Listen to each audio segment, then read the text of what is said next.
Hello and welcome to this week's Talking Codswallop. Unfortunately, this episode I am flying solo because Gemma's not too good. She's been under the weather, but there is a wonderful guest on today, so I can't really complain too much. Now, if you are a fan of the show, if you've been listening in the past, you will recognise this man's wonderful dulcet tones.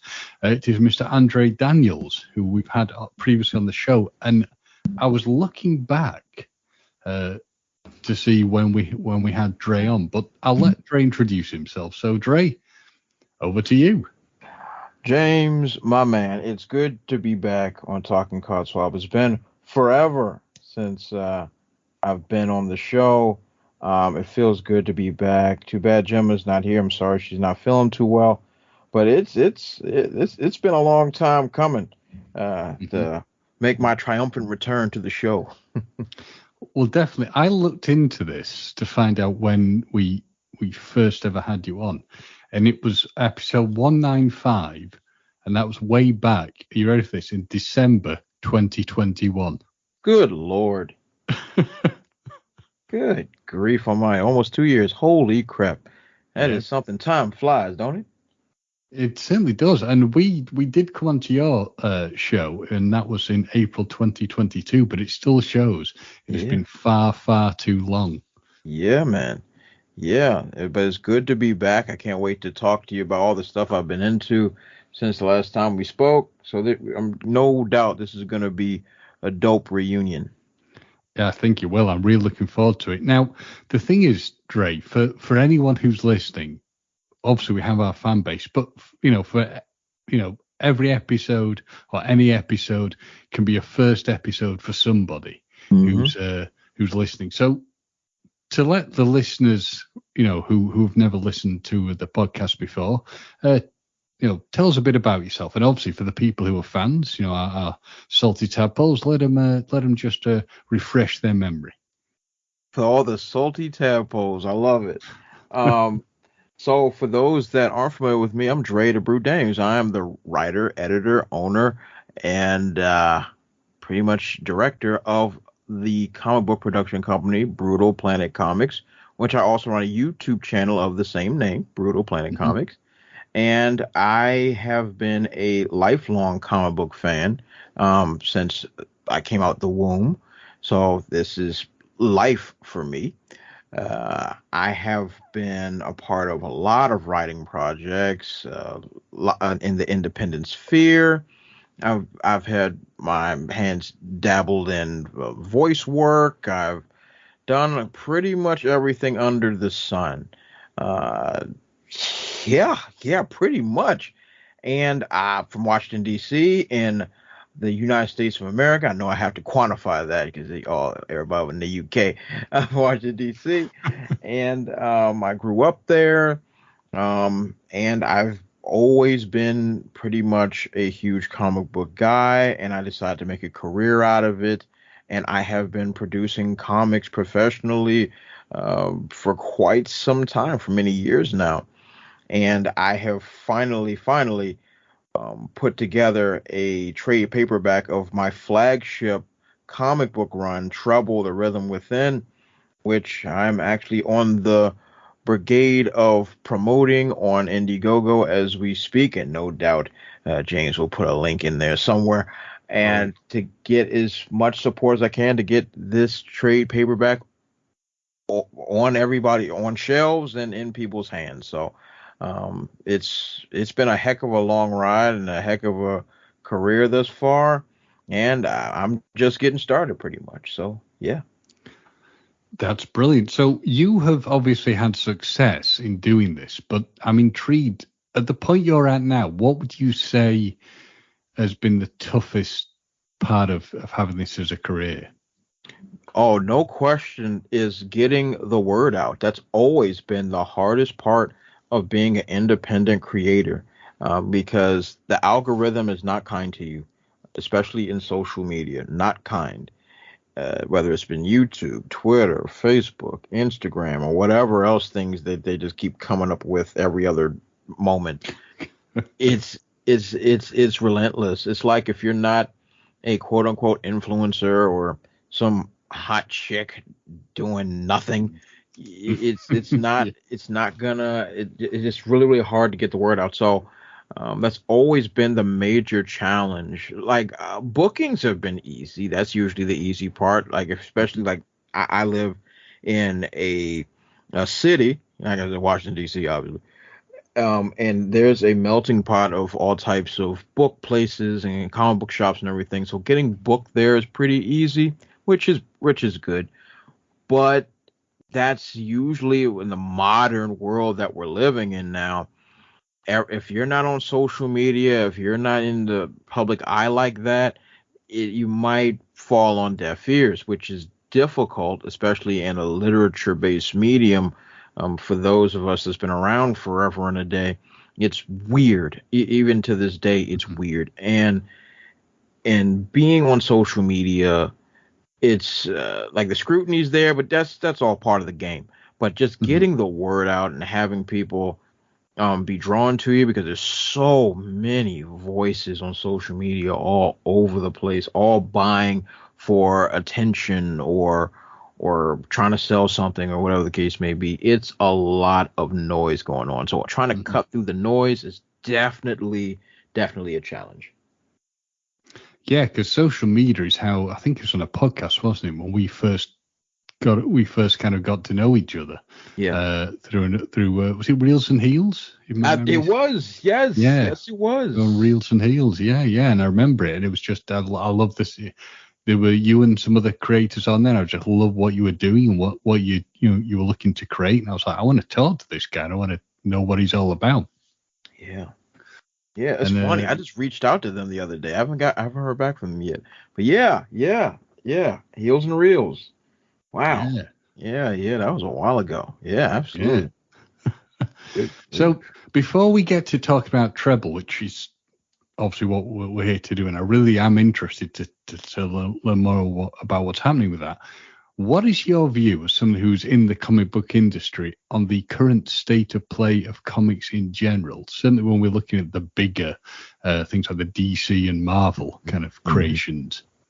Yeah. And it's funny. That's one of the questions I'm asked the most, especially in recent years, because in reality, it's an absolute mitigated disaster. Hmm. What Marvel and DC has done to their brands, and if you want to throw Dark Horse in there too, and you can throw them in Yeah, there, yeah. what they've done to their brands and how they have abandoned their reading public and has completely sacrificed good storytelling and great legends of writing for political nonsense and putting it in their books and ideology that never sells, and it's completely alienated. Let's take our generation out of it, because our Hmm. generation will continue to read comic books Hmm. because we have yesteryear's comics that we can always go back and collect from decades ago.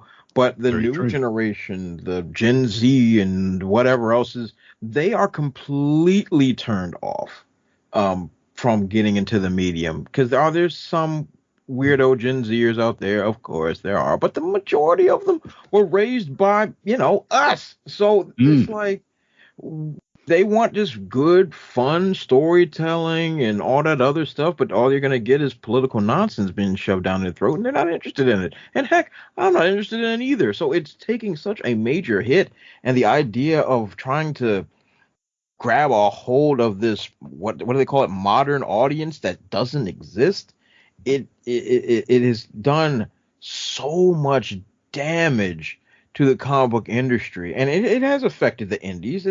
I'd be a fool to say that it hasn't, but it has also given us a golden opportunity to finally rise to, I Hmm. hate to consider it like this, but rise to power. I mean, it is what it is. Like just like back in the 60s when Stan Lee and them took over, and Mike Ditko, and like they took over because Pulp was starting to die. When Pulp was starting to die, they swooped in and like, all right, well, we got this new thing, and we're gonna take over this camp. And now history is repeating itself. Now, granted, it was a different situation. Pulp was dying for a bunch of other different reasons, because now all those books were pretty much in westerns and all the other stuff that was on the big screen, and that's when big screens became blockbusters, whatever term they wanted to use back then, because now everybody was transitioning into moving pictures. So that was a different thing.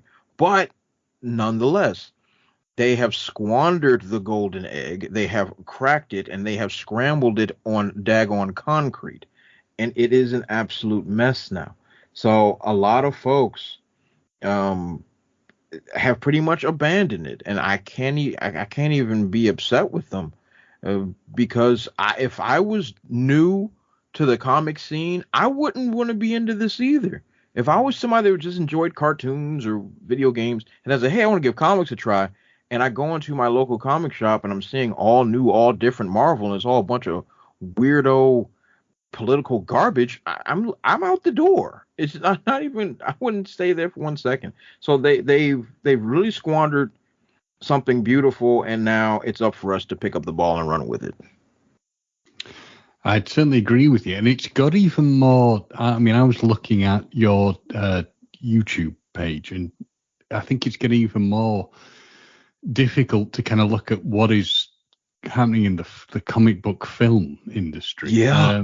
I'm just at a loss with it. I can still follow some comics to a degree, but if you're looking at, I mean, the trailer that came out from Madam Web is just, oh God, it did nothing for me.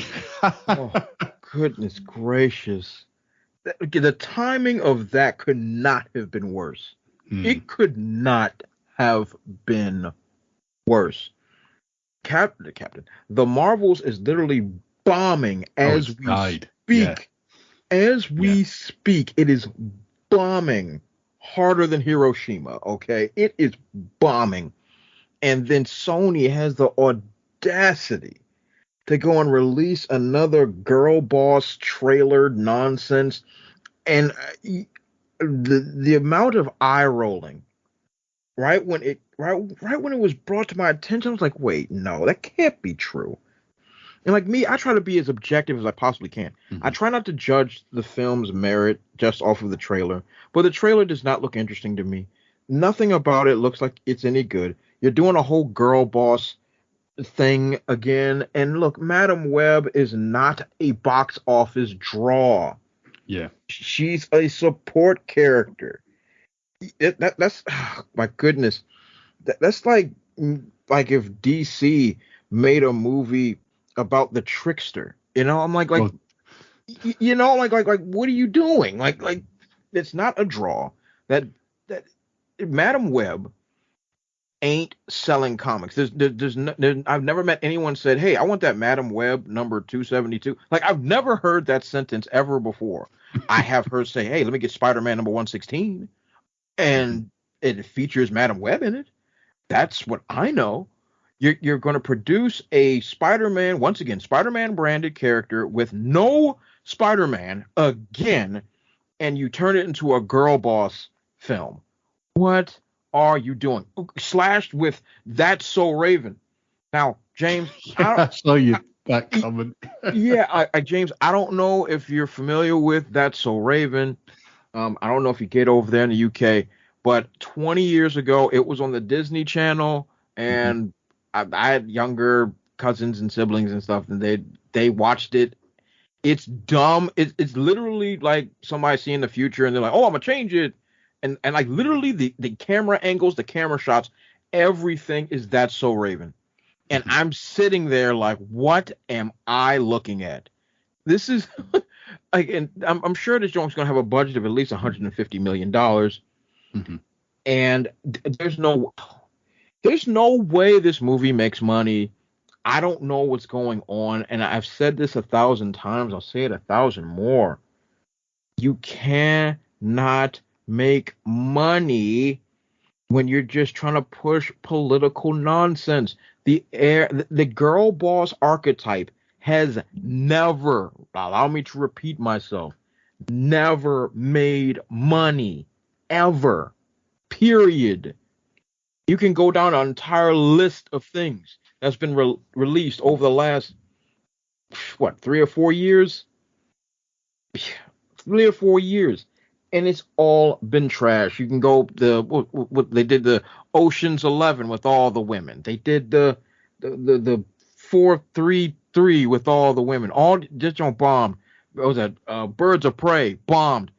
Literally all of them. Every single one where they're pushing the girl boss, women better, blah blah blah blah blah.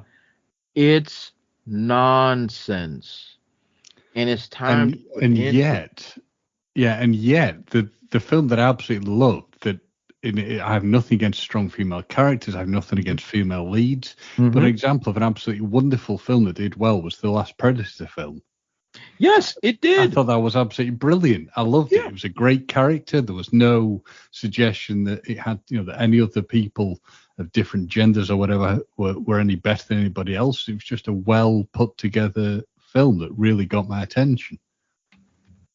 And that's the thing. I have a major problem with the idea that feminine characters have to be female characters have to be masculine in order to maintain their power or to look great or to look not weak. It's so counterproductive. If your idea of a strong female character is someone that resembles every trait of a man, that means that you people are the sexists, the people that are creating these things. Not me. I didn't I've been a fan of women protagonists since I came out the womb. I love Red Sonja. I love Ellen Ripley. I love Aeon Flux. I love Sarah Connor. I love all these female characters that stood on their own merit. I've been down with since the beginning. You people decide that women aren't strong. Women in their own femininity isn't a powerful thing. You people decided that, and then decided to say they have to have every traits of a man, and then a man has to be feminized in order to elevate her. That wasn't me. That was y'all. And look at the results. Yeah. Well, look at one of the greatest characters ever within comics as a female strong character, Oracle. Barbara Gordon. It's great. Oracle is tremendous. Not just in her skill and ability, but with how she was able to overcome a horrible tragedy in order to become an even greater hero in her own right. That's what real strength is. Not I'm a girl boss and I don't need no man. Like bro, come on. All these characters that I've loved forever. Wonder Woman, Misty Knight, Barbara Gordon, Bumblebee. Like there's so many. Catwoman. I can have just a laundry list. She-Hulk. She-Hulk was my favorite heroine of all time. I had a poster of her on my wall. Sensational She-Hulk. I had a poster of her on my wall as a kid. I hate what they did to her. What they did to She-Hulk in that show was an abomination and no doubt deserves to be in the seventh circle of hell. That was a disaster warning. They decided to push her as I can't even wrap my head around it. And then you got Dan Slott losing his mind, besmirching his own work because people, and rightfully so, were like, yo, this is terrible. This is trash. I want nothing to do with this. And Dan Slott, who's written more She-Hulk than pretty much anybody, I have his entire run on my shelf. And he's talking about some, y'all just don't understand the character. This is beautiful. I'm like, no, you're an idiot. They're insulting your work, sir.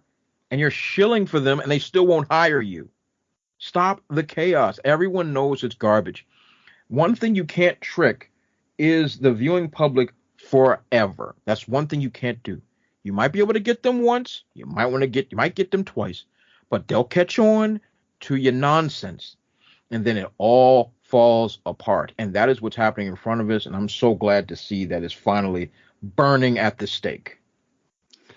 The interesting thing that you touched upon when we were discussing, obviously, Madam Web, I was thinking back to what was my knowledge of Madam Web, and really my only knowledge of Madam Web is from the Spider-Man cartoon that was in the 1990s, where it was voiced by Joni Lee, Stan Lee's wife. And it's also this interest. I was intrigued with it. I mean, you hit the nail on the head when you were saying about characters that are basically side characters. They're not kind of the characters that people would know that well. And if you think about the run of the last, and they were all Sony, I believe. So we had Venom, which, okay, people may know Venom reasonably well, but it's still a side character. Then you move to something like Morbius, which again is a character to my knowledge that no one's been crying out for. Then we shift to Madam Web. Yeah, it's going and south. We've got Kraven the Hunter coming. It's going the wrong direction. Yeah.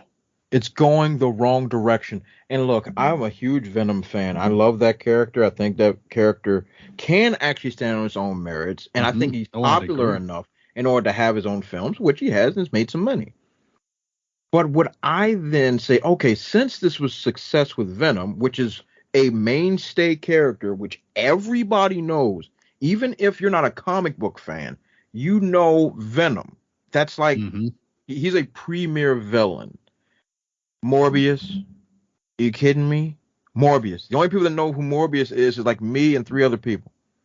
Well, the cartoon for me. The cartoon is most of these characters, if I'm honest, Kraven, Madam Web, and Venom, I all learned about. Well, to be fair, I learned about Venom from seeing the comics when I was younger.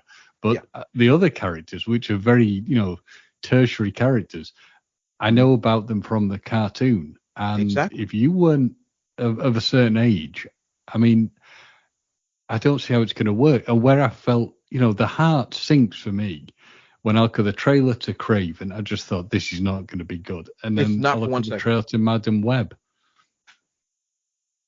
These are going to be disasters of mass proportion. And not to mention that you're fundamentally changing these characters. Yeah.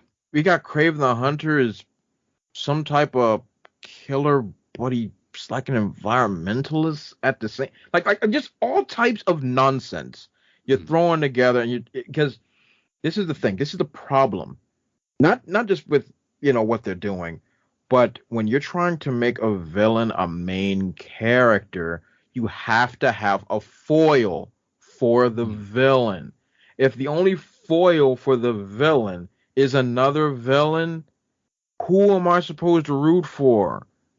Who am I supposed to be invested in? I can't root for Kraven because I know what he does. I know what he's gonna do.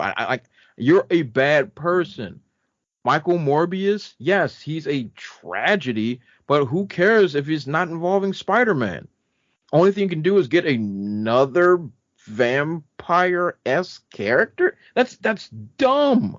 All of this is dumb. And now with Madam Web, we're doing some weird Spider-Man that's not Spider-Man. But he's going to take on the 3 Spider-Women variants. It's just a complete and utter waste. It's getting harder and harder to see it. It's just getting unbearable. I'm like, oh boy, here it comes. It's like the train is coming, and you can walk off of the train tracks. But you know that there's an idiot standing there waiting to get hit, and you just have to cover your eyes and be like, oh my God, he's gonna stand there and get hit by this train. Oh, hey, how about you go off the train? Like, no, it's gonna be fine. Like, no, bro, you're gonna be all of your parts are gonna be flying through the air. Like they need to stop. Marvel, Sony, DC, all of them just needs to stop. Because it's too the brands at this point have been so badly tainted that it's just no coming back at this point. There's an element of me that always wonders: is this some kind of giant tax write-offs idea they've got that we don't know about? Or they have to use the IP, like happened in the past when it came to the Corman Fantastic Four film, where it was it had to be made, or when they made Man of Steel, they had to make the film within a certain amount of time, or the rights would revert back to whoever Siegel Schuster family, be something like that.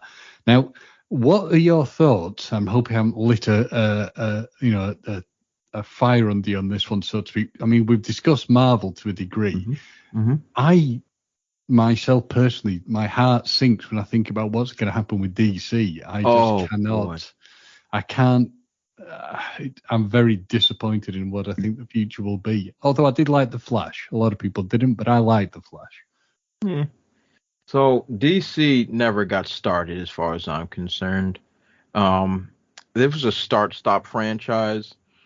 Man of Steel, I thought was a decent movie. Batman v Superman was trash. Justice League was a mitigated disaster. Wonder Woman, I really, really liked. The Mhm. first Aquaman, I enjoyed that movie. Wonder Woman 84 may be one of the worst things I've ever seen in my life. Um, Blue Beetle was a fun film, but I think this joint should have just been on Max or HBO Max, Mhm. whatever they want to call themselves now. I think that should just went been on HBO Max. It should just went to streaming. This and based on what I hear, that's what it was supposed to be, and it should have been. It was not. This was not a uh big film that should have been on the screen.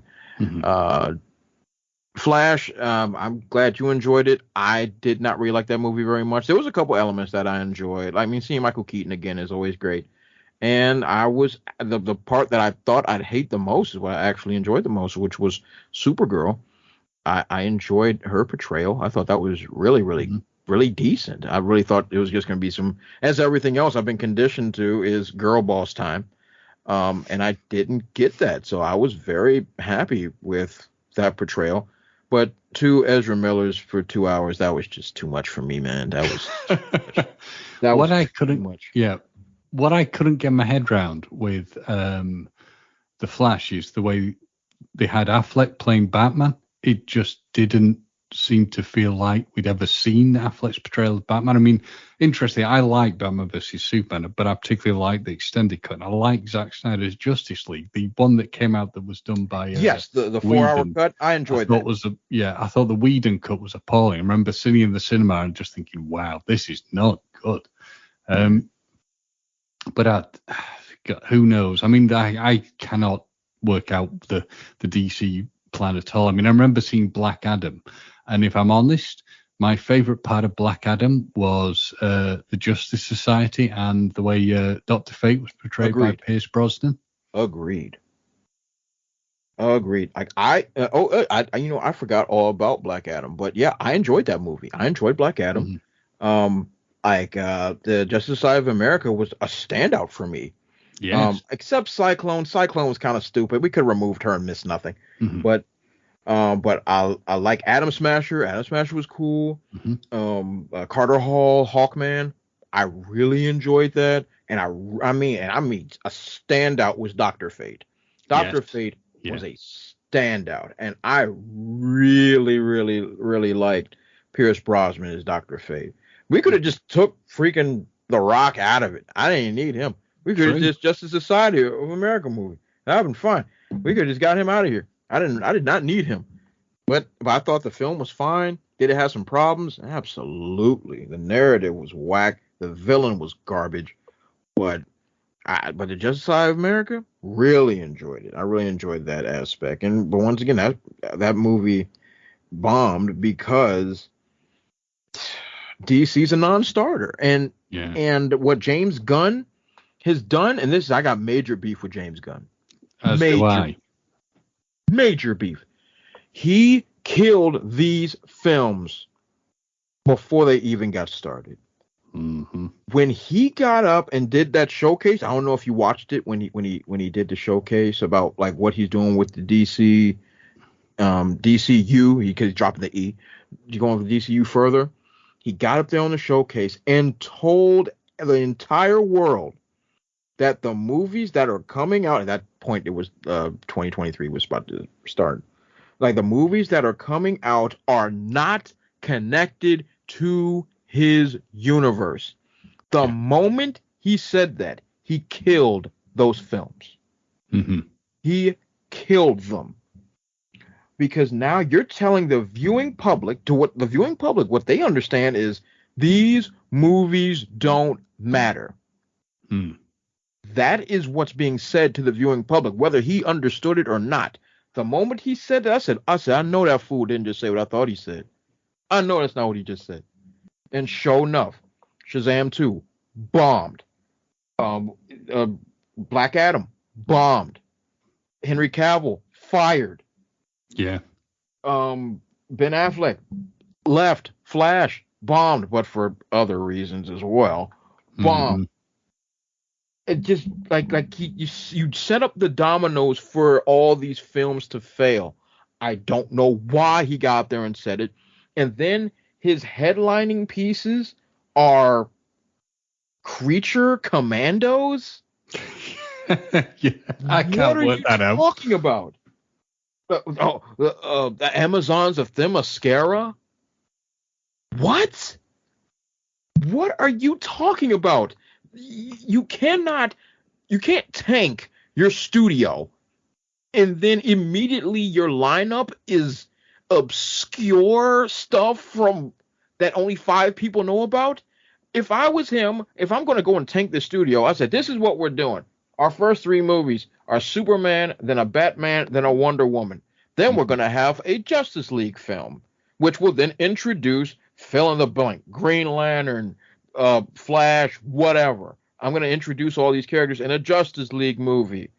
Then we can have offshoots. Then we can go to the Green Lantern Corps. Then we can do whatever, blah, blah, blah, blah, do a Holy Trinity movie, all these different things. But without question, my first order of business is getting the big 3 established because now that establishes your universe. No ifs, ands, or buts about it. And everything else is secondary. You're going to tell me that I'm not getting a Batman movie until like 6 projects in? Are you insane, man? You're Well, crazy.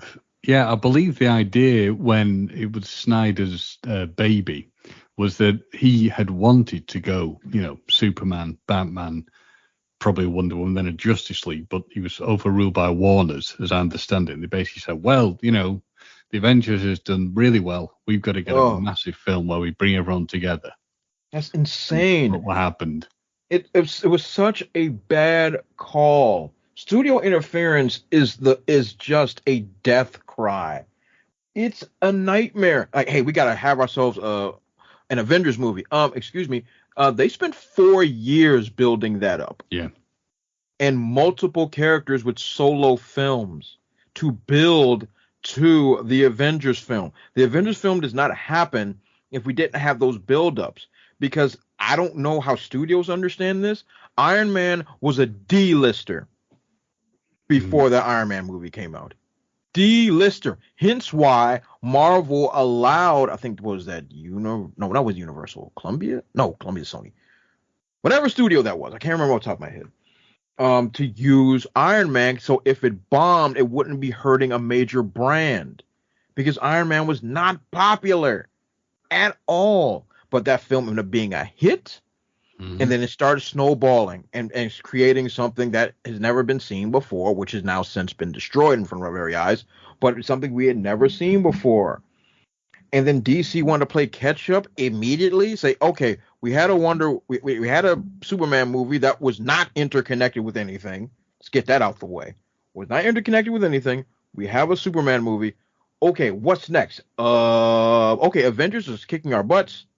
Let's go ahead and just do a Batman v Superman. Excuse me, we haven't established Batman in Mhm. this universe, so why are they fighting? Um, what's the issue? Lex Luthor is how old? What's going on? Some they have the same mama name? It was just such a hogwash of garbage just thrown together, and they just threw it at the wall, and they pretty much violated one of my favorite Batman stories of all time, The Dark Knight Mhm. Returns by Frank Miller.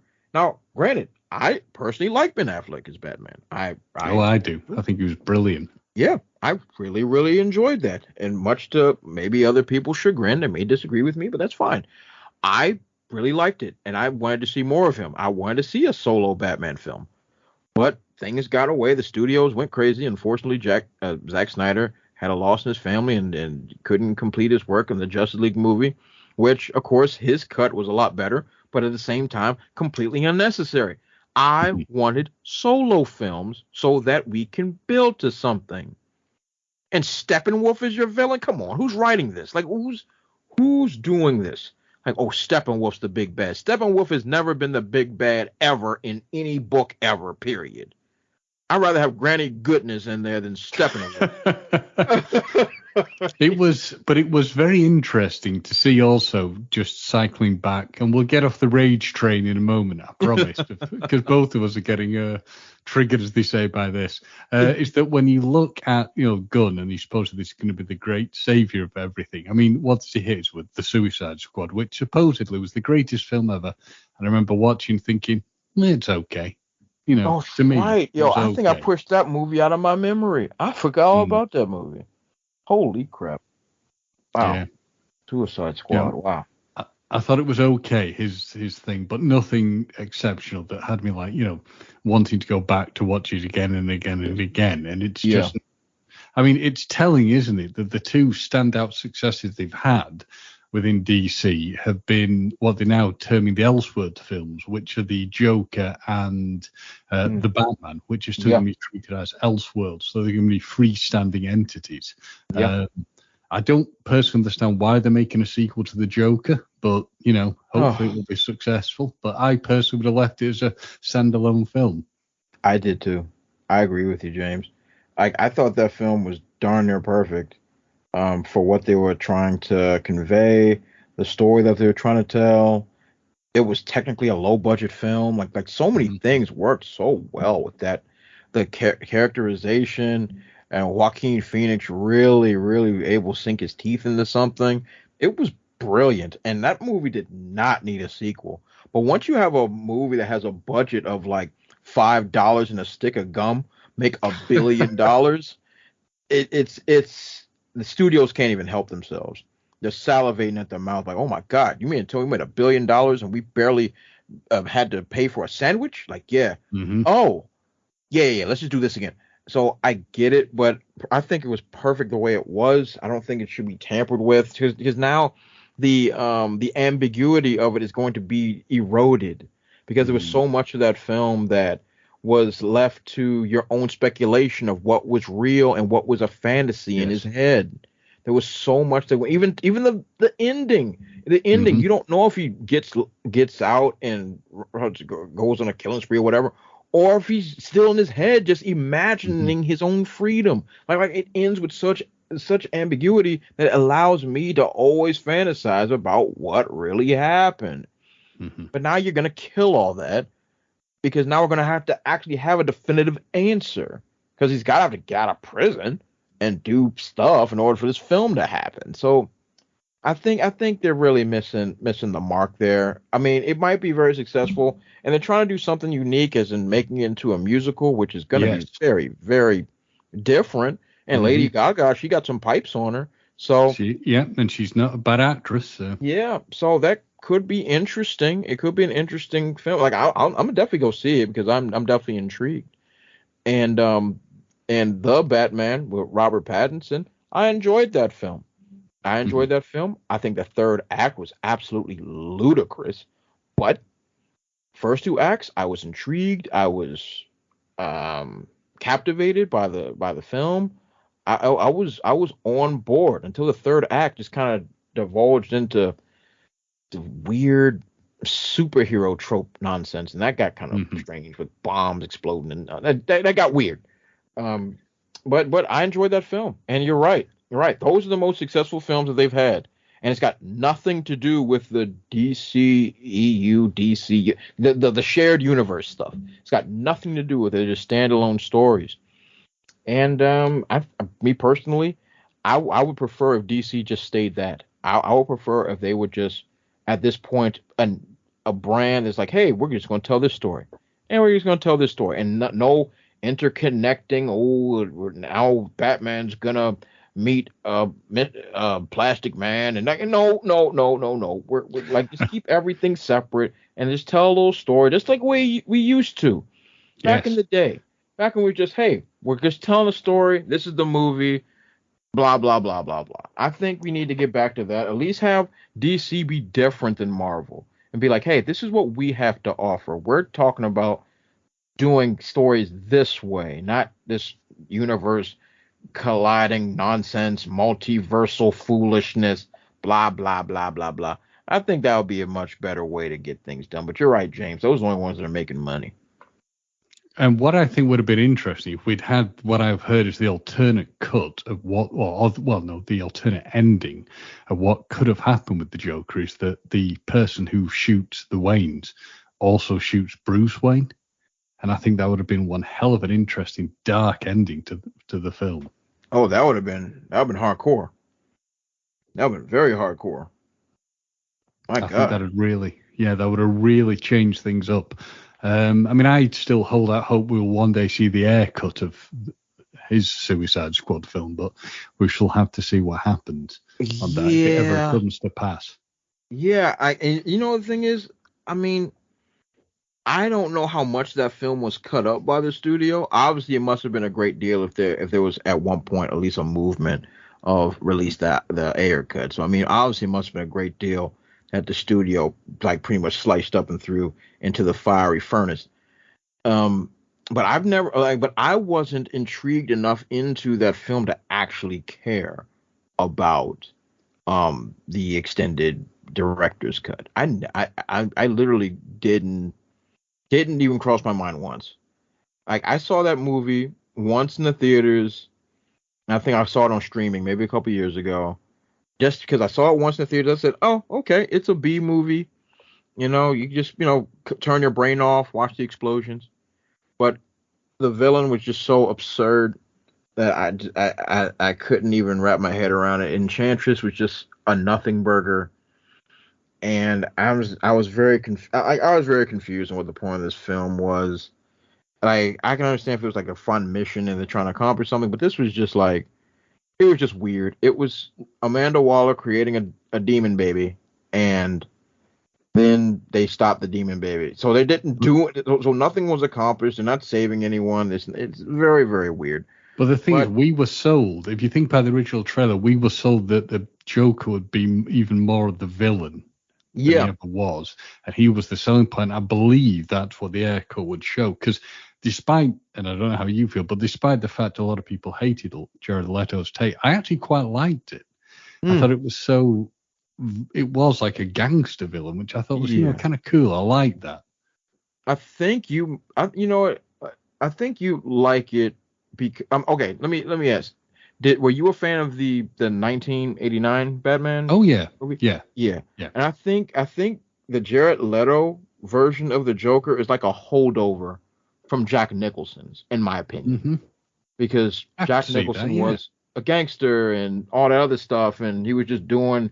He became maniacal, in a more superficial I'm a gangster takeover kind of way.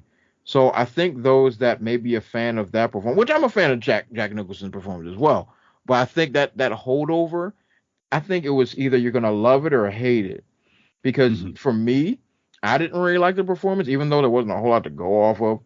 I didn't like the performance because I felt like it was for me it was a cop out of Jack Nicholson's version. That was how I viewed it. So I was like, oh, I remember right when I saw it, I said, oh, he's trying to be Jack Nicholson. That's what I said. That's the first thing I said out of my mouth. And I was like, yeah, like it's not really. I'm like, this performance ain't for me. I mean, granted, he's a fine actor, and when it comes to like and was it emerging himself in his roles, he's a crazy person. So I have a lot of respect for his craft, but I didn't know if it was direction, if it was writing, or if it was him. But it just didn't do it for me. It just did not do it for me. But I get where you're coming from, James. I can see how you could like it. And what out of interest, and we will get because we're doing what we would call venting our spleen on this, and then we will get onto the meat of our conversation, which is what I really want to learn more about what you were doing. What do you think about Batgirl? Why do you think that went so horribly wrong and will never ever see the light of day? Ooh. I mean, I personally think it just looked really cheap and nasty when I saw things from it. But I also heard. Was watching a video recently where they were saying that there were problems with it, and the directors hoped that the problems would become apparent when they looked at the rough cuts and they'd be given a chance to alter things, but it never happened. The basically just went, nope, tax write-off, it's crap, boom, gone. It must have been something detestable.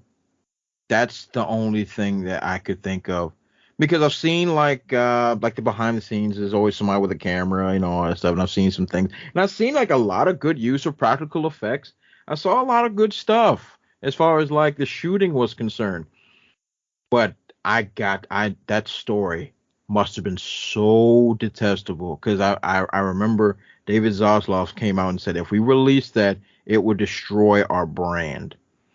Now, when an executive says that, especially with our modern executives anyway, that are pushing all whatever and whatever the case may be, it must have been like, oh, I don't know, the Marvels bad, She-Hulk bad. It must have been something that's so absurdly horrid that it could not see the light of day.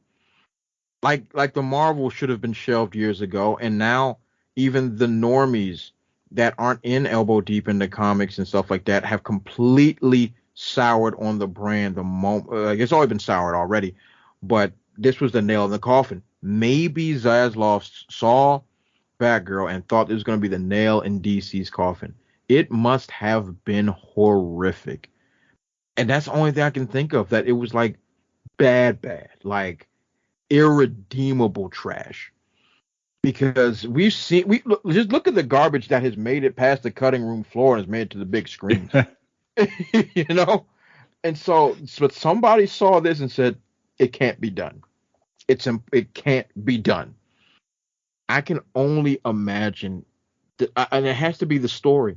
It's got to be. Yeah. It's got to be the story because I saw some from what I saw is there was a lot of good timed explosion special effects, a lot of good costume design. Like I saw hard work involved here Yes. in the action sequences.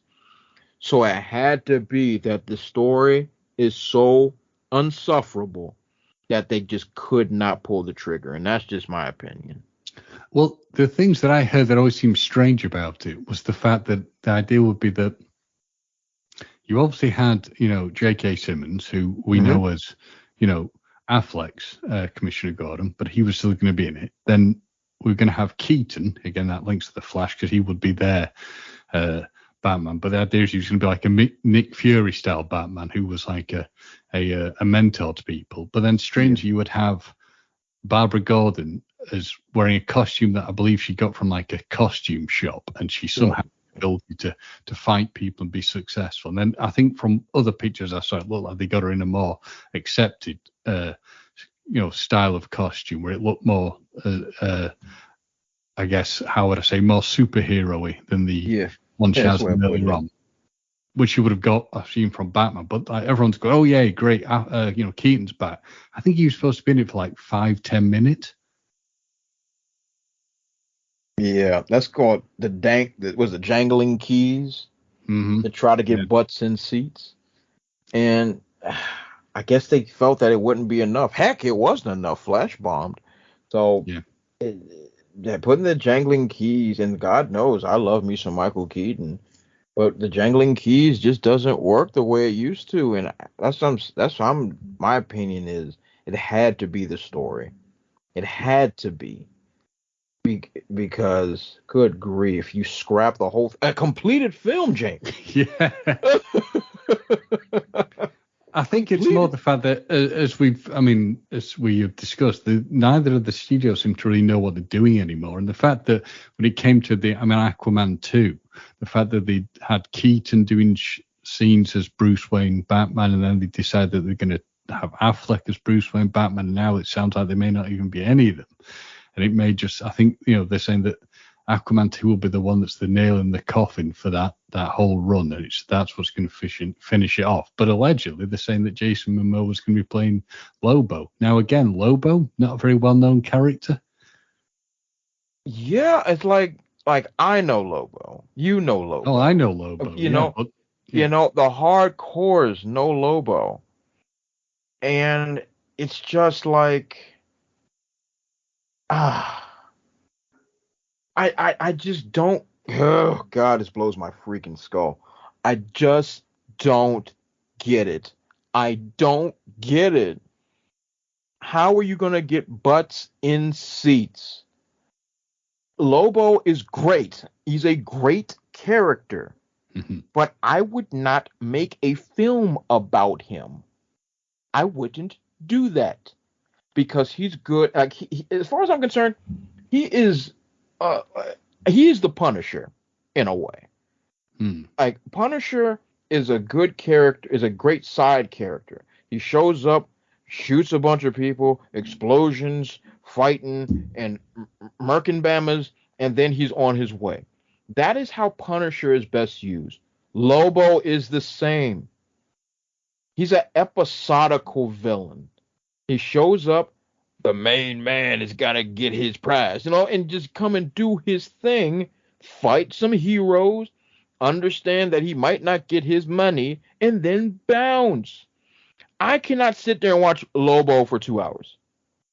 I can't do that. That's weird because you're gonna have to fundamentally change who this character is in order for the narrative to work. He can't just be the hard nosed, brash, take no nonsense coming to get his money and come, Mr. Steal Your Girl. You can't do that for 2 hours. You're going to have to go to all his backstory and what happened to his planet, how he killed all of his people, all that junk. Then he's going to have to be relatable in some way. So you have to make him a slave or something ridiculous so that the audience won't just hate him the whole time. I'm not interested in that. If you're going to introduce Lobo somewhere, give me a Superman film. Give me a Superman film. Mm-hmm. And then he just shows up. You can have an established Superman. We don't have to go back to Kansas and all that stuff. Like, just give me an established Superman. And like some point or another, there's some people he's pissed off in the past, and they sent the main man to get rid of him. You can do that in the middle of the film, have a nice little cameo, and then they have a good fight, and then Lobo's like, I'm gonna get you next time. Something like that. You can't just make a whole film on it. He's not that kind of character. But nobody listens to me, so what the heck, But I think Aquaman is not going to do well. I'm pretty sure it's going to bomb, as the rest of these are. Now, I will actually go see Aquaman because I like the first Mm-hmm. one, and I think this movie is just going to be a bunch of dumb fun, and that's pretty much what I'm into these days. I see dumb fun, I will go and check it out. But other than that, no, this DC EU, DCU, future state crap. This is all going downhill fast. Now, no one can ever say we've beaten around the bush on this discussion of comics. We've basically found the bush, we've thrown petrol over it, and we've set it on fire. That is how we've treated this bush. So I want to take us from the thing that has both been causing us rage and discomfort, which is frankly the baffling comic and comic film situation. I want to discuss something that's going to make us both happy, which is I want to hear more about your comic books. I want to know what's going on. I want to know what the future plans are, because that will make me happy, and it'll certainly make the salty tadpoles happy. Yeah. And one thing I want to make happy are the salty tadpoles, if nothing else. Make them happy. So Trebel, The Rhythm Within, I finished the 8-issue run late last year, and it was great. I did some signings. It was a lot of fun. But we in the comic book industry know the reality. Mm-hmm. You gotta make the trade paperback for this bad boy. And that is what I've been working on this year. And that is what I'm bringing to everybody, including our salty tadpoles. That is what we're bringing, the trade paperback. So for those that are unfamiliar with this story, it's very simple. Action, adventure, musical, all about the hero's journey. Very, very classic tale. So our hero, Zamir Green, is a 17-year-old high school student who just finished the 11th grade, and he is an aspiring DJ, and he's just excited to start DJing his first big party. But meanwhile, there's some nefarious things going down at the water treatment plant. Someone has poisoned the water supply with a powerful mutagen. Now, the virus begins to spread throughout the city, and it is dubbed the Chills. And now, Zamir Green, our hero, ends up contracting this virus. and his body begins to transform, and he begins to learn that he gets a different superpower based on the genre of music that he listens to. So as our story progresses, he learns how to hone his abilities. He gets new songs. There's new villains that come up from this crop of this mutagen. There's a nefarious plan going on, and also there is a bit of a mystery that's going on at the same time. Ooh, Delali, boy, do I love a good mystery. So amongst this, there are original song lyrics that's been put into this book. This Indiegogo actually will support the. Oh, excuse me, lost my voice for a second. Will support. There is a soundtrack that is coming along with this book, and it's currently being produced as we speak, so that we can get a little taste of what our hero is listening to as he is fighting crime.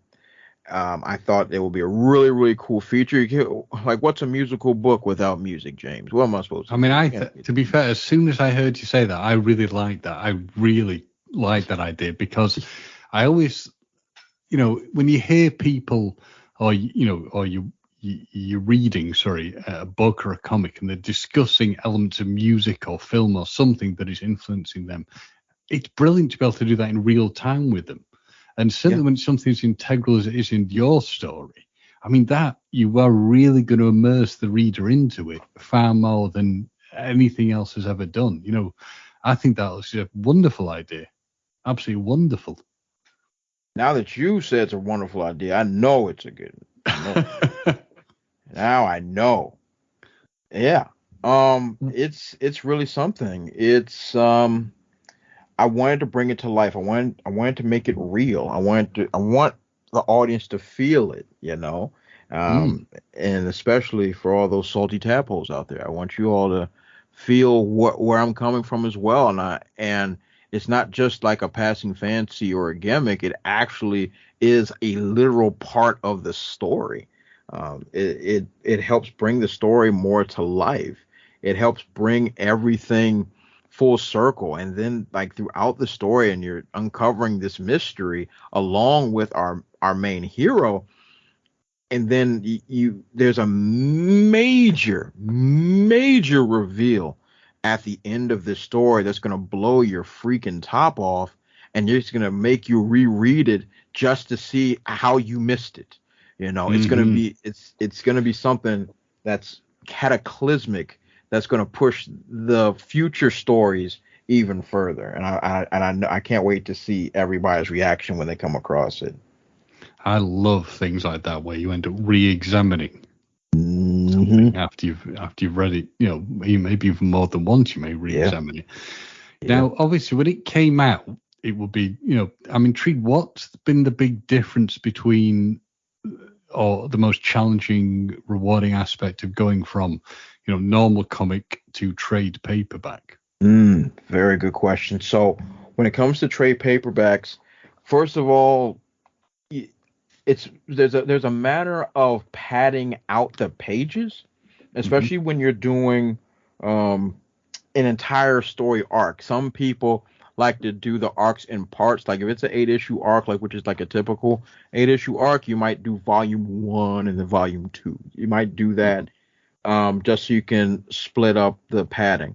In my case, this graphic novel is 242 pages of glorious color.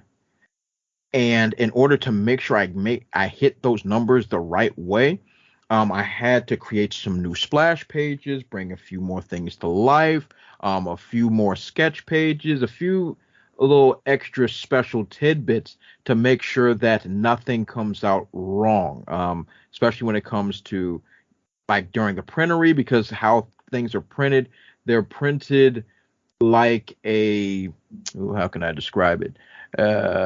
4 pages, like every couple pages is printed as groups of 4. There it is. English is hard. So you'll have the cover, front and back, and then you'll slide 4 pages in. That will be 2 in the front, two in the back, and it builds that way into the middle. So the pages always are supposed to end with even numbers. If you do not have the even numbers, you run the risk of printing with blanks.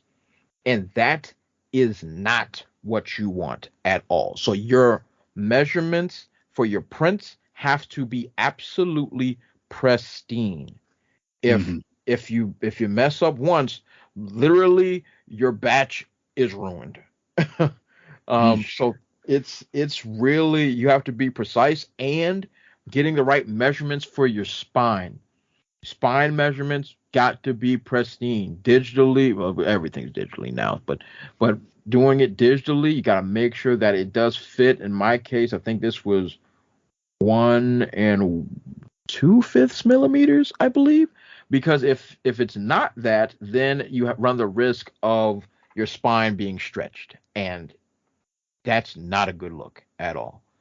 So there is definitely some challenges which I understand why a lot of people shy away from trade paperbacks sometimes, because you'd hate to run the risk for it to be ruined, especially in the printing industry, how you have to buy so many things in bulk. There are very few that allow you to do singular prints. I think Mm-hmm. there's maybe one in Florida, I think, allows you to do that. But other than that, yeah. I think it's Comic Impressions, I believe, is the one that allows you to do that. But that's rare. It's Yeah. rare and in between. Most overwhelming majority are bulk. So you run the risk of spending hard-earned money on a bulk that's absolutely trash. So it's tough. Oof. So how on top of Trebel, what are the future plans do you have for That's comics? an excellent question. So Treble's story is going to continue, and I can reveal the title here. Ooh, I've please do. I have released the title in other podcasts as well. So this arc, of course, was Treble, the Rhythm Within. This one will be Treble, Rise of the Children. Chill with Ah, two L's, with nice. children, and that's going to be my villain arc. It's going to be, of course, our hero at his lowest point. It's essentially going to be the Empire Strikes Back of my trilogy that I'm planning, and it's going to be, as you folks over there on the other side of the pond would say, it's going to be a brilliance. It's going to be like that. So, I'm actually in the midst of writing it as we speak, and it's definitely some ways away from production. I'll tell you that. Um, but it's going to be pretty good. But I plan on doing a lot of things with this current arc, Travel the Rhythm Within. Maybe at one point down the line, I'll release a deluxe edition with with a whole new batch of songs that are going to be QR coded into all the pages. Um, I'm also looking to potentially maybe make a cartoon out of this. There's a lot of potential that I have there. Outside of Trouble, I have other ventures that I do on YouTube on my Brutal Planet Comics YouTube channel. There's Mhm. some ventures there. I'm still dabbling in some voice work here and there. I'm looking to expand a little bit and try to do some more call like it is drama Mhm. work, which is um, becoming pretty. I'm getting good at it, so Good. I'm going to be expanding in that regard. So there's a lot of things on the horizon for me right now. A lot of good stuff there, James. And when it comes, I mean, if you can't give away too much, Sure. I can understand. But when it comes to the Treble sequel, is there anything that's particularly inspiring you without giving anything away to, Oh the way yeah. what you're putting in there? Of course. There is a couple new inspiration. I won't call it new, but as far as inspiring me through this issue, there's a great deal of Conan the Barbarian that's actually inspiring me Nice. in this run. Also, there is a little bit of, for the first time in my life, actually, Teen Titans has actually inspired me a little bit Interesting. for this book, and specifically. the arc of, oh my goodness, what was that girl's name? Ooh, oh, that's not gonna bother me at all. It'll come to me right when I'm not worried about it. But yeah, but Teen Titans is definitely inspiring me. Conan the Barbarian. There's a little bit of Odysseus of the Odyssey. I don't know if Wow. anybody really knows. Oh, okay. Well, James, good. James is I do, cultured. yeah, Yay. yeah. Yeah, a I'm little bit of impressed. that. To say that you're going to use that really impresses me. That will be Yeah, interesting. yeah, a little bit of that has inspired me. So it's been quite. This one is a because I'm writing this at a different point in my life now. Hmm. Um, and even though my first run wasn't all sunshines and rainbows, I was still a younger man when I Hmm. wrote Trouble the Rhythm Within. And now it's been years later. I'm a different person now. Hmm. I'm a different person than who I was when I first wrote that first series, and I've had some pretty rough experiences and some good ones too, but and a lot of hard lessons have been learned. So there's a lot that has gone on in my life um, for me to actually change what is actually inspiring me to write. So it's this is going to be a decent different undertaking. It's going to be like the same person wrote it because it is, but Hmm. but it's also going to be like, hey, this person is different than where he was before, and it's gonna hit. This one's gonna hit hard in the feels. This one's gonna hit hard in the feels because I've been hit hard in the feels over the Hmm. last few years, and this new arc is definitely gonna reflect that, and it's gonna get emotional. It's gonna get emotional, and like in the first one, you thought Zamir Green was a relatable character, and you want to see him succeed. In this one, you're just really gonna feel sorry for him, and it's Hmm. because things are gonna get so bad that that you just want to see his pain end, and that's just where we're going in that. Like I said, it's gonna get dark. We're going deep into some murky waters here, James. We're going to some murky waters, but it's Hey, but not gonna. Yeah, murky waters can be good. yeah, exactly. But it's not gonna be somber all the same. Like you're gonna be in the fields, but you won't be somber. It's not gonna be an arc. It's like, oh my God, oh God, Dante's Inferno. Oh Jesus Christ, no. But still gonna be a great deal of entertainment and stuff like that. Like there will be some quips and jokes and comic relief and things, but it's gonna be a much more a heavier story, and I think a lot of people are gonna enjoy it that's once I muster up all the strength to finish writing it and stop crying while I'm putting it on paper. You mentioned also that the soundtrack is going to Yes. be involved. So how is that going to be? Because you mentioned the QR codes, but is that going to be something that we could see? For the people who know what they are, will it come out something like CD, or is it going to be digital release? Those will be digital. So, in the music pack is going to be in this Indiegogo is definitely going to be digital. And when we release the album, once the album is actually complete, hopefully by next year we'll have the album done. It will be digital. There will be, um, like I guess considered a marketplace. Like if I can get it on like iTunes or things like that, like as far Mhm. as albums are concerned, that would be great because why put it on a CD at this point, James? You know what I Yeah, mean? I mean, granted, we and you, we come from a different time when that's true. when CDs was king, but but folks these days, I don't know what record stores I used to have over there, but over here they don't exist anymore. We used to have Tower Records, used to be Sam Goody. We used to have a lot of record places, but those no longer exist. Everybody downloads all their music unless True. it's a mixtape that somebody's selling on the streets. But I'm not going down that route. Well, So it's you definitely just gonna. hit the ultimate one that ages people. Certainly ages me, and I guess you as well. Yeah, Tapes. yeah, yeah. Yeah. Like dropping my mixtape. Like, ooh, sir, please don't say it out loud. People are watching. What I hope will happen is obviously vinyl has kind of resurfaced, so maybe tapes will come back at some point. I mean, hey, they're trying to bring back vinyl, so I mean, Yeah, why not? Why not bring back the cassettes? I'm in. I'm in. I definitely would love to have that again. Yep. I'm sure I've got somewhere in the house a multitude of them still somewhere stashed away.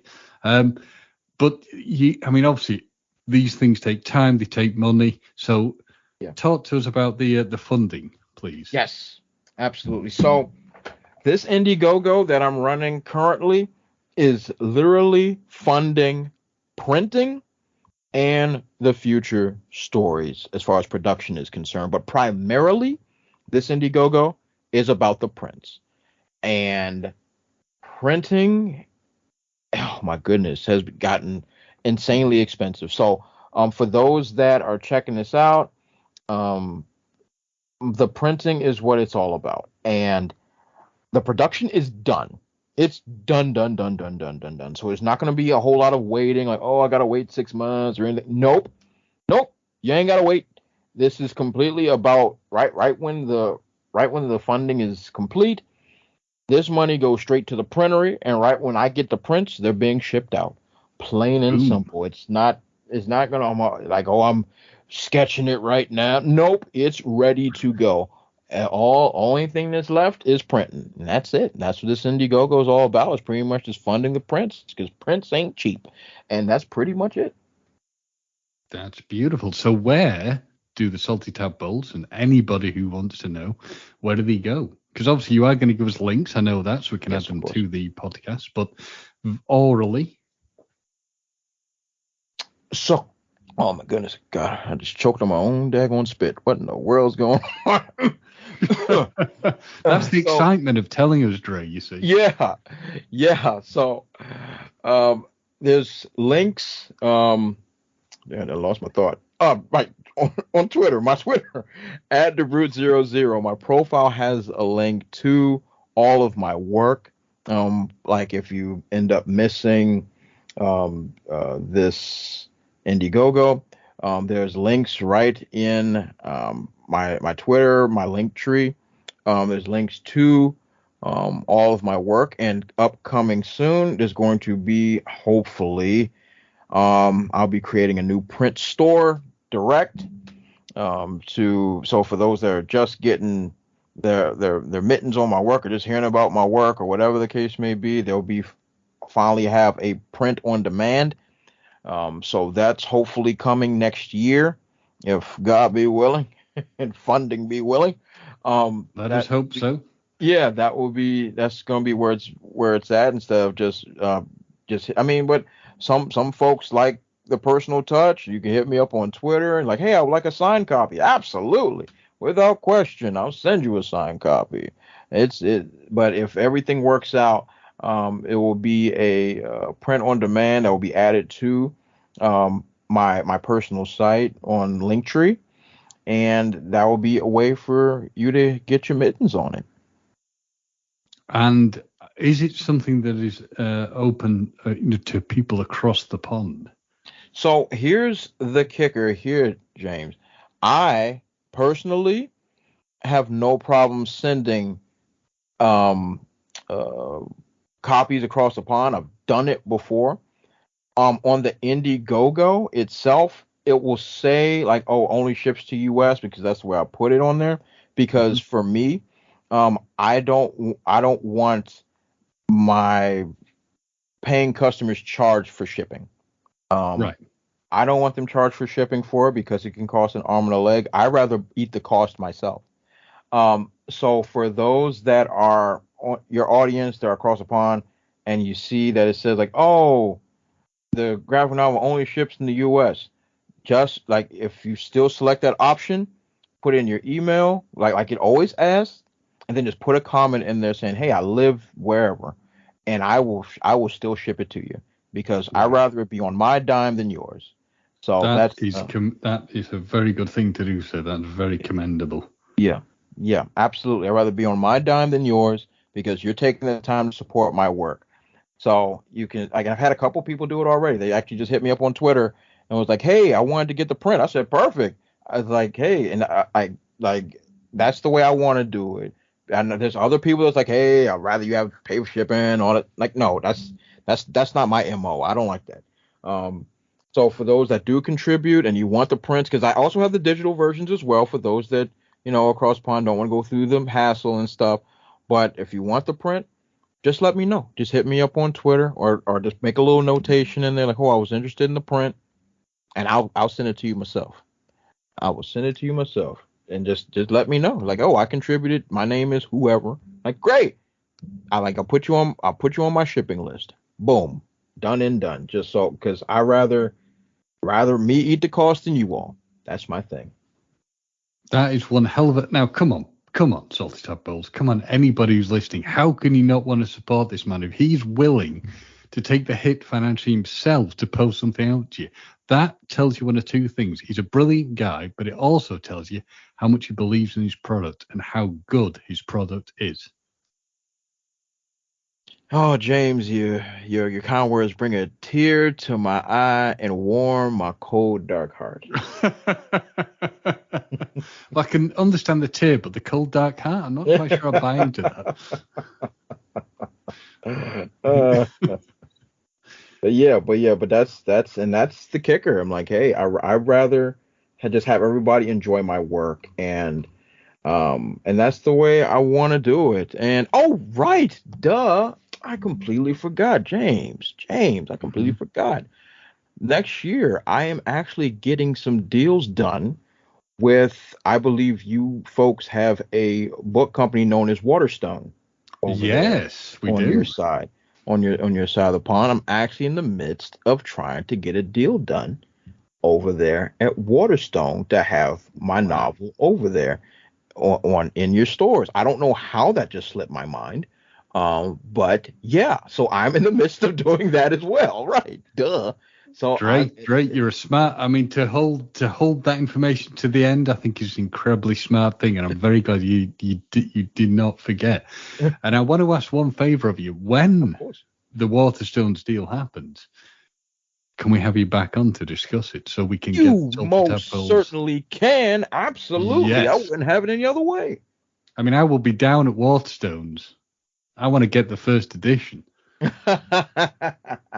Yeah, so I'm working on getting, like, if that deal goes through, my goodness, good sir, yes, absolutely, I will come back. I will be there, and who knows, I might have to take a trip across the pond and do some things over there. It would be great if you did. It'd be nice to see you in person. I mean, I'd like the Trebel series, and I mean, you hit the nail on the head that it would make a wonderful cartoon run as well. Yeah. So I'm super fired up. I can't believe how that missed my head. James, I've been doing so much stuff. I probably don't forgot what my wife's name is at this point. Like I've done so many things. But yeah, so you're busy. But you remembered, sir. That's all that matters. That's it. I remembered. I remember. So yeah, so that's something that's in the works, and hopefully that goes through. And if that goes through, that's going to be something else. That would be a game changer, for everything. And then hopefully I can get it in the States over here, and so I'm taking it worldwide, James. I'm taking it worldwide. Damn. That's good. And do you know? I mean, obviously, do you have an idea when the Waterstones things like that to happen? That is still so for as of right now, we're still in talks. I think at this point it's been cleared for the digital marketplace already, but in January we're going to be discussing the prints. We're going to be discussing the prints in January. Next year. Good grief, of course next year. Duh. What am I, stupid? Yeah, next year. January next year. And seeing if we can get that worked out. So good things are happening for the Trebel franchise. So I'm very happy with that. They certainly are. It sounds very good. I mean, it's just wonderful to hear how well things are going forward for you. And yeah, I'm just really happy we've had you back on to talk about it. Yeah, man. Absolutely. This is an absolute pleasure back talking with you, my friend. You're one of my favorite podcasts to talk to. So absolutely. Thank you, sir. Thank you. You're one of our favorite guests. Ah, feels good. Feels good. Warm and In fuzzy fa- in my tum tum. I'm with it. Well, it's been a very good chat. We've gone through the rageful discussions of where certain of the comics are at, but we've hit on the wonderful thing of where your comics are at, and that's a Yeah. positive ending Yeah, rather man. than a negative situation. If the major creators of comics could follow your example, I think they would find themselves in a far more successful, situation than they currently are. I am inclined to agree with you on that, my friend. Yep, I think I mean I would say at this point that both Gemma and I wish you all the best for the future. Oh, yes. And we've got, as I said, we've got to have you back on to find out where everything's going, because I can only see it going into the stratosphere. Oh, you took my word. I was thinking that word. Ooh, you're in my head. Gemma points out I steal this one from her. I feel we have been talking of Codswallop for this episode. It's been absolutely brilliantly enjoyable. And just to reiterate, you've already said it, but how do we get in contact with you? Just give us the Absolute, oral rundown again so nobody can say they've forgotten. And we will obviously absolute. give a written one as well. All right, fantastic. So, everybody can reach me primarily on Twitter at TheBrute00, on Facebook at TheBrute00, on Instagram at TheBrute00. And just to spell it, that's DABRUTE 00. For those are my military brothers and sisters, that's Delta Alpha Bravo Romeo Uniform Tango Echo 00. You can find me on that or on the Brutal Planet Comics YouTube channel. Hit me up anytime. I'd love to hear from everybody. So, Dre, all I can say is thank you so much for coming on, and it's been an absolute pleasure. And this has been an absolute pleasure for me, my friend. This has been tremendous.